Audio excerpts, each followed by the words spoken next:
Hey, bonjour et bienvenue dans cette nouvelle vidéo. Alors aujourd'hui je vous propose les favoris du mois d'octobre. Donc voilà, on a quelques articles, c'est pas la folie, mais quelques articles quand même. On va avoir de la nourriture, de la mode, des livres et des séries. Donc j'espère que ça vous plaira. C'est parti.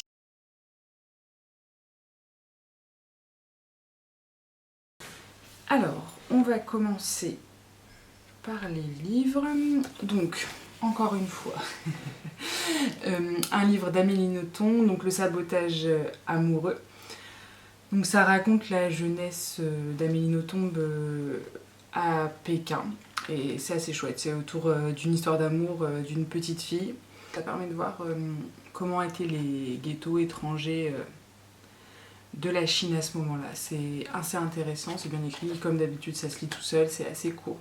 Franchement j'ai bien aimé, et puis la morale me plaît assez, donc je recommande, surtout que c'est un livre, vous voyez là je l'avais eu dans une librairie d'occasion, j'avais payé 1 €, donc voilà, c'est un livre que vous pouvez trouver très facilement. Ensuite, quelque chose de plus nouveau, il s'agit de Sherlock, écrit par Sébastien Pérez et dessiné par Benjamin Lacombe. Alors le mois dernier, j'ai déjà parlé de Benjamin Lacombe avec un print, une édition. Et là, c'est un livre pour enfants, en fait. Donc c'est un petit chat qui s'appelle Sherlock. Et comme son nom l'indique, il mène des enquêtes, comme Sherlock Holmes. Vous avez pas mal d'illustrations. Il est vraiment très bien illustré. Et l'histoire est assez chouette. Alors, bien sûr, c'est adressé à des enfants, mais moi, pour moi, j'aime aussi. Et voilà, si vous connaissez un petit garçon, une petite fille, et que vous voulez lui faire un cadeau pour Noël, je trouve que c'est un super, super cadeau. C'est chez Flammarion Jeunesse. Voilà, et même pour vous, franchement, les dessins sont beaux, et c'est 8,50 €. Donc voilà, pour l'instant, j'ai 2 volumes. Voilà, c'est super chouette. Donc...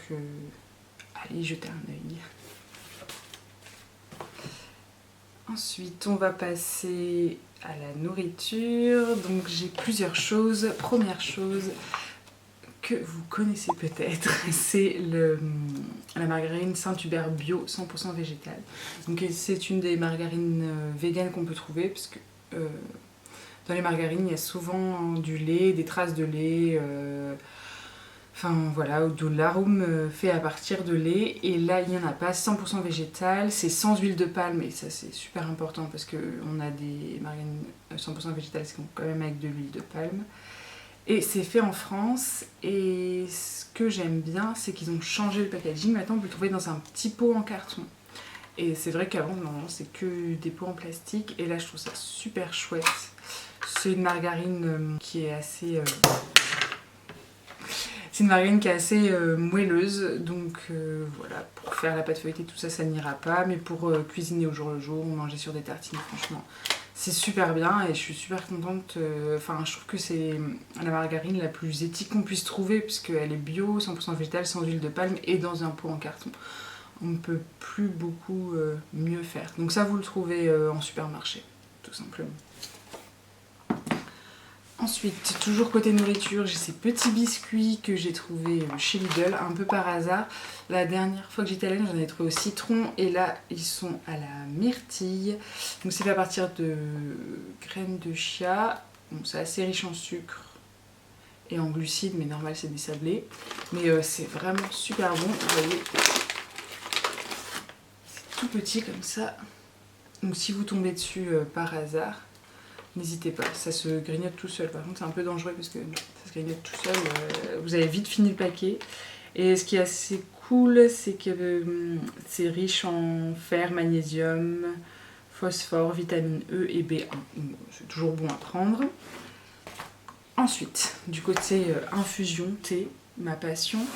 Je vous avais présenté là dans la vidéo sur les épices, épices et tout, et je vous avais dit que je commandais mes épices et mon thé là-bas. Donc là j'ai un thé, c'est un rooibos tarte aux myrtilles. Et donc si vous ne le savez pas, le rooibos c'est le thé rouge.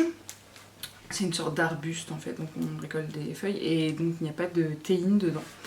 Et la composition c'est rooibos, honeybush, sureau, myrtille et fleurs de bleuet. Donc voilà, c'est une compo assez clean. Ce que j'aime bien, c'est qu'il n'y a pas d'arôme dans celui-ci, donc c'est pas le cas dans tous ceux de Épices et tout, mais celui-ci, il n'y a pas d'arôme. Et c'est assez surprenant parce que ça a vraiment le goût d'une tarte aux myrtilles. Enfin, c'est hyper bon, super riche en myrtille, il y a même des morceaux de myrtille à l'intérieur. Et le honeybush, pareil, c'est un arbuste dont on récolte les feuilles et on en fait de l'infusion. Et donc voilà, j'adore. Je l'ai même pas depuis un mois, je pense qu'il va bientôt être fini, j'en bois tous les jours. Donc voilà, celui-là, j'adore. Je suis très myrtille, hein, vous l'aurez remarqué. Ensuite, toujours du côté infusion, on a ce petit calendrier de l'Avent. Pareil, celui-là j'ai trouvé chez Lidl, c'était une vente temporaire. Je pense que vous pouvez aussi le trouver sur internet. Et ce que je trouve super, c'est que c'est un petit calendrier de l'Avent de thé et d'infusion. Donc c'est la marque Clipper, une marque assez connue pour ses thés bio. Et ce que j'aime bien, c'est que le packaging, c'est quand même assez minimaliste, parce que souvent, quand vous voulez un calendrier de l'Avent, vous avez toute cette armature en plastique, enfin plein d'emballages, alors que là, hop, vous voyez, ça s'ouvre comme ça. Déjà, c'est très mignon. Et là, vous ouvrez là, et tous les jours, c'est une sorte de distributeur par le bas, et tous les jours, vous prenez un sachet de thé. Je trouve ça génial. J'adore le principe. Donc voilà.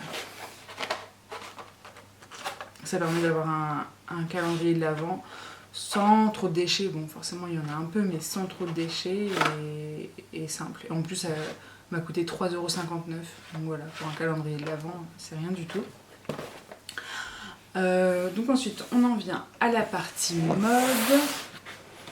Je vais vous présenter une paire de chaussures. Donc que je me suis acheté, que j'ai eu sur Vinted, de la marque Good Guys Don't Wear Leather.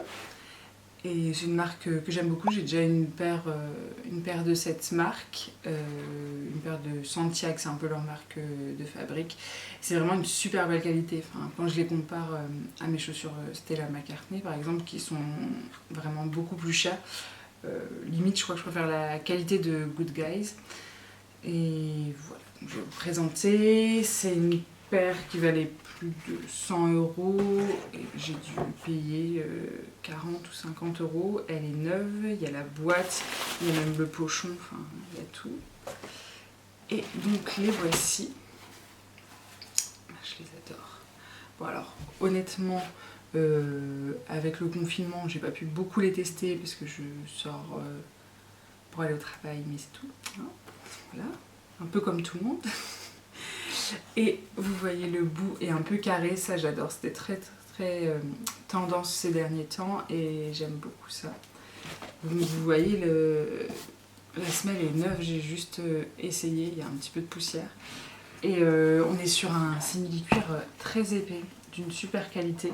Sa taille un petit peu grande, donc moi ça va parce que je vais être plus à l'aise.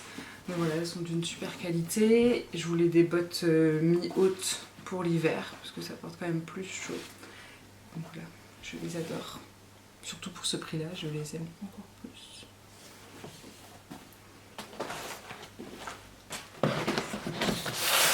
Donc ensuite, on va passer aux séries. J'ai regardé pas mal de séries. Bon, je vais commencer par la première que j'ai regardée, qui s'appelle Ratched. Je pense que vous en avez entendu parler, c'est sur Netflix, ça a fait un peu le buzz. Il y a Sarah Paulson dedans, Sarah Paulson que j'adore, qu'on voit beaucoup dans American Horror Story, etc. D'ailleurs, il y a plusieurs acteurs qu'on voit dans American Horror Story, et comme moi j'adore cette série, et bien ça fait super plaisir de les voir. L'esthétisme de la série, j'en parle même pas, c'est absolument magnifique, sublime. Donc je vais vous donner un petit résumé. Donc l'histoire se passe en 1947 et c'est une infirmière qui arrive dans une ville aux États-Unis, en Californie. Et c'est une ancienne infirmière de guerre et elle rejoint un hôpital psychiatrique. En fait, elle réussit à se faire embaucher dans cet hôpital psychiatrique. Elle cache pas mal de secrets. Après, on voit un assassin de plusieurs prêtres, Edmund, voilà, qui rentre dans cet hôpital psychiatrique et on va suivre cette femme, son histoire. Enfin, c'est vraiment génial, je vous conseille. Ça fait pas spécialement peur, mais c'est un peu psychologique et vraiment c'est bien ficelé. C'est fait à partir du roman de Vol au-dessus d'un nid de coucou. Donc je vous conseille de regarder ça. Ensuite, l'autre série, ça va être Hollywood. Alors ça, j'ai regardé la saison en une journée. J'adore, c'est pareil, un esthétisme de dingue. Donc Hollywood, c'est une mini-série et vous avez uniquement 7 épisodes. Voilà, mais ils sont tous vraiment bien, assez haletants. Et donc ça se passe à Los Angeles, juste après la Seconde Guerre mondiale. C'est un groupe d'artistes, enfin on suit plusieurs artistes qui veulent se lancer dans une carrière cinématographique. Donc vous avez un acteur, un scénariste, un réalisateur, enfin voilà. C'est assez léger, mais ça aborde pas mal de sujets, voilà, comme la prostitution à cette époque, comme l'homophobie aussi à cette époque, tout ça. Donc voilà, c'est assez chouette, ça se regarde tout seul. Et pareil, les costumes, le décor, c'est fou. Donc ça, j'ai adoré aussi. Et enfin, une dernière série très différente. Il s'agit d'une série française. J'ai pas l'habitude de regarder des séries françaises, c'est pas ce vers quoi je tends, surtout que c'est une série humoristique. Mais il s'agit de Family Business, aussi sur Netflix. Ces 3 séries sont sur Netflix. Donc voilà, ça c'est l'histoire d'une boucherie juive qui est en train de sombrer. Et voilà, ils décident d'en faire un business illégal. Voilà. Et ça c'est vraiment drôle, mais il y a quand même un peu d'esprit derrière, mais on a beaucoup de comiques de l'absurde. Et voilà, c'est assez chouette. Donc voilà pour les séries, et voilà pour mes favoris. C'est tout ce que j'avais ce mois-ci. J'espère que ça vous aura plu. C'est des petites vidéos assez simples que je fais face caméra. Voilà. J'espère que ça vous plaira quand même. Dites-moi en commentaire, n'hésitez pas. Et je vous invite à vous abonner, à commenter bien sûr et à liker. Je vous fais des gros bisous et je vous dis à très bientôt.